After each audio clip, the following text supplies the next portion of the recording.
English paper വായനയിലൂടെ English പഠിക്കാമെന്നുള്ള video series തുടരുന്നു.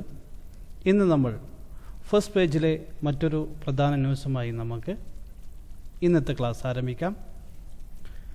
Okay, ഇന്ന് നമ്മൾ ചർച്ച ചെയ്യാൻ പോകുന്ന news title banks hike lending rights EMIs to go up. Hike എന്ന് പറഞ്ഞാൽ ഉയർത്തുക, വർദ്ധിപ്പിക്കുക എന്നാണ്. ബാങ്കുകൾ വർദ്ധിപ്പിക്കുന്നു ലെൻഡിങ് റേറ്റ്. അവർ ലെൻഡിങ് എന്ന് പറഞ്ഞാൽ കടം കൊടുക്കുന്ന റേറ്റുകൾ വർദ്ധിപ്പിക്കുന്നു. അതെന്താവും? ക്രമേണ EMIs to go up. അത് EMI വർദ്ധിപ്പിക്കും. EMI വർദ്ധിക്കാൻ ഇടയാകും. ഗോ അപ്പ് എന്ന് പറഞ്ഞാൽ ഉയരുക, വർദ്ധിക്കുക എന്നൊക്കെ അർത്ഥം. EMI എന്ന് പറഞ്ഞാൽ മന്ത്ലി ഇൻസ്റ്റാൾമെൻറ്റിനെയാണ് EMI എന്ന് പറയുന്നത്. അതിൻ്റെ കൂടുതൽ ഡീറ്റെയിൽസ് നമുക്ക് ശേഷം വരുന്ന ന്യൂസിൽ മനസ്സിലാക്കാം. Okay, banks led by the State Bank of India SBI have started raising their lending rate. Banks led by എന്ന് പറഞ്ഞാൽ നയിക്കുന്ന, SBI state bank of India നയിക്കുന്ന ബാങ്കുകൾ have started, അവർ ആരംഭിച്ചു, റൈസിങ് ഉയർത്താൻ ആരംഭിച്ചു, their lending rate, അവരുടെ ലെൻഡിങ് റേറ്റ് ഉയർത്താൻ ആരംഭിച്ചു. Signalling a rise in the equated monthly instalment. അതെന്താണ്? സിഗ്നൽ, സൂചന നൽകുന്നു. A rise in the equated monthly instalment. EMIയുടെ ഫുൾ ഫോമാണ് ഈ ഇക്വേറ്റഡ് മന്ത്ലി ഇൻസ്റ്റാൾമെൻറ്റ് എന്ന് പറയുന്നത്. അതിൻ്റെ ഉയർച്ചയ്ക്ക് സൂചന നൽകുന്നു.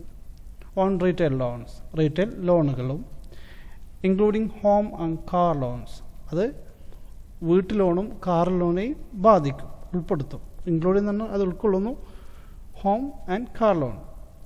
ഹോം ലോണും കാർ ലോണും അത് ഉൾക്കൊള്ളുന്നു.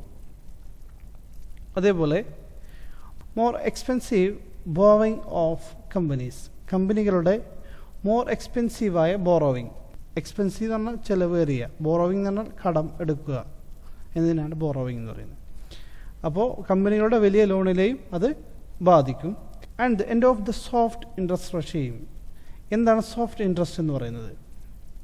സോഫ്റ്റ് ഇൻട്രസ്റ്റ് എന്ന് പറയുന്നത് ബാങ്കുകൾ ചില ഗവൺമെൻറ് അതുപോലെ ബ്രാൻഡഡ് കമ്പനികളുടെ പ്രൊജക്റ്റുകൾക്ക് വേണ്ടി കൊടുക്കുന്ന ലോണുകളാണ് soft interest regime. Soft interest എന്ന് പറയുന്നത്.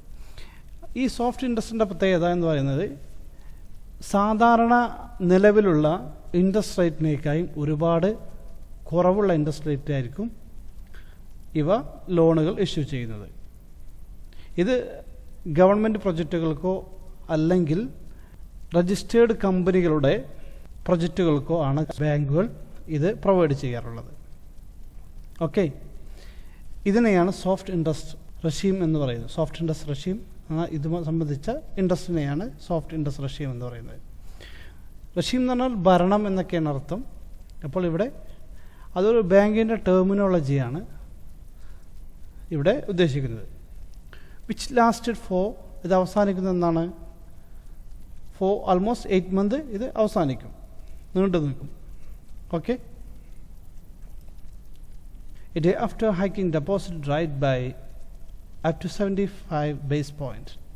നമ്മൾ ഈ ന്യൂസിൽ പ്രധാനമായും ബാങ്കിൻ്റെ ചില ടെർമിനോളജിയാണ് കൂടുതലായും വരുന്നത്.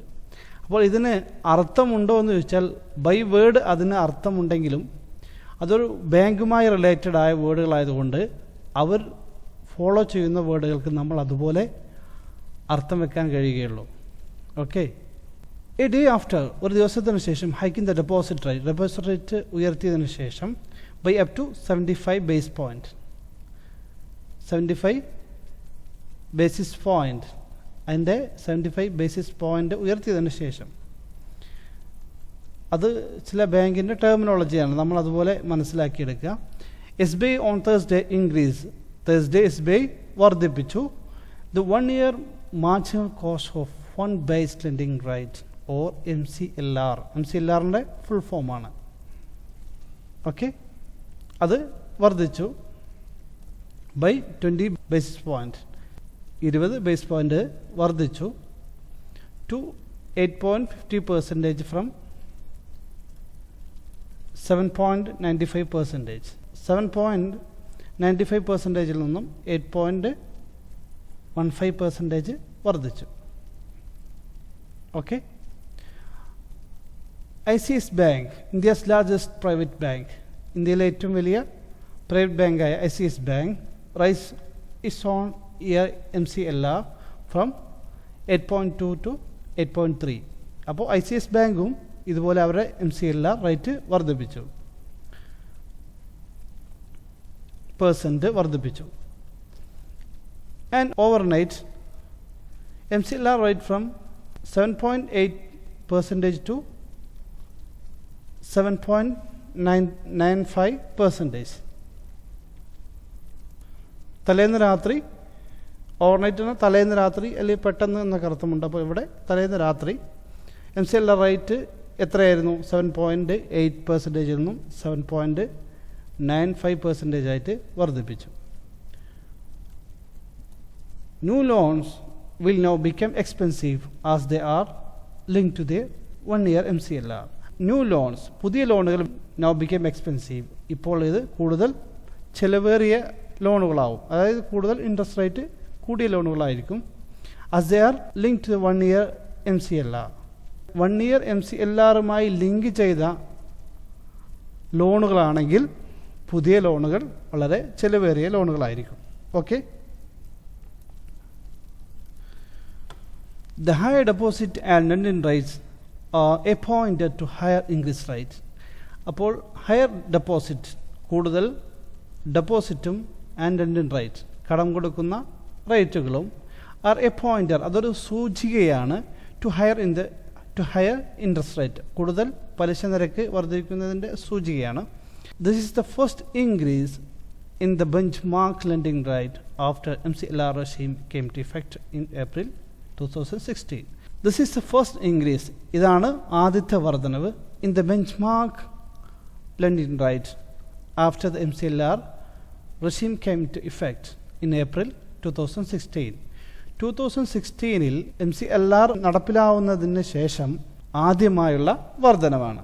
ഇവിടെ ബെഞ്ച് മാർക്ക് എന്ന് പറഞ്ഞാൽ അളവുകോൽ എന്നാണ്. ലെൻഡിങ് റേറ്റ് എന്ന അളവുകോൽ എന്ന് പറയുമ്പോൾ ലെൻഡിങ് റേറ്റിലുള്ള ആദ്യത്തെ വർധനവാണ്. ആഫ്റ്റർ, ഇതിനു ശേഷം the MCLR regime came to effect in the April 2016. 2016-ൽ ഏപ്രിലിൽ MCLR വരുന്നതിന് ശേഷം ആദ്യത്തെ വർധനവാണ് എന്നർത്ഥം. came into effect എന്ന് പറഞ്ഞാൽ നടപ്പിലാവുക, ഇഫക്റ്റ് എന്ന് പറഞ്ഞാൽ ഫലം എന്നാണ് അർത്ഥം. ഇഫക്റ്റ് എന്ന് പറഞ്ഞാൽ ഫലം, അഫക്റ്റ് എന്ന് പറഞ്ഞാൽ ബാധിക്കുക. Okay. As bank lend to the retail customer, ബാങ്കുകൾ ലെൻഡ് പണം കൊടുക്കുകയാണെങ്കിൽ ടു റീറ്റെയിൽ കസ്റ്റമർക്ക് കൊടുക്കുകയാണെങ്കിൽ on 1-year MCLR, 1-year MCLR ബേസിലാണ് കൊടുക്കുന്നതെങ്കിൽ വിച്ച് ഈസ് കൺസിഡേർഡ്, അത് പരിഗണിക്കപ്പെടുന്നു. ശേഷം സെക്കൻഡ് പേജിൽ നമുക്ക് പഠിക്കാം. അപ്പോൾ ഈ ന്യൂസിൽ പ്രധാനമായും നിങ്ങൾക്ക് കുറച്ച് വേർഡുകളെ മനസ്സിലാക്കാനുള്ളൂ, കാരണം കൂടുതലായും ഇതിൻ്റെ ബാങ്കിൻ്റെ ടെർമിനോളജിയാണ്. അപ്പോൾ നിങ്ങൾ ഓഡിയൻസായ, ചില ബാങ്കുമായി റിലേറ്റഡ് ആയ ആരെങ്കിലും ഓഡിയൻസ് ഉണ്ടെങ്കിൽ ഇതുമായി സംബന്ധിച്ച കൂടുതൽ ഇൻഫർമേഷൻ അവർ കമൻറ്റ് ചെയ്യുമെന്ന പ്രതീക്ഷയോടുകൂടെ നമുക്ക് വീണ്ടും മറ്റൊരു ന്യൂസുമായി വീണ്ടും കണ്ടുമുട്ടാം. അതുവരെ സീ ബൈ.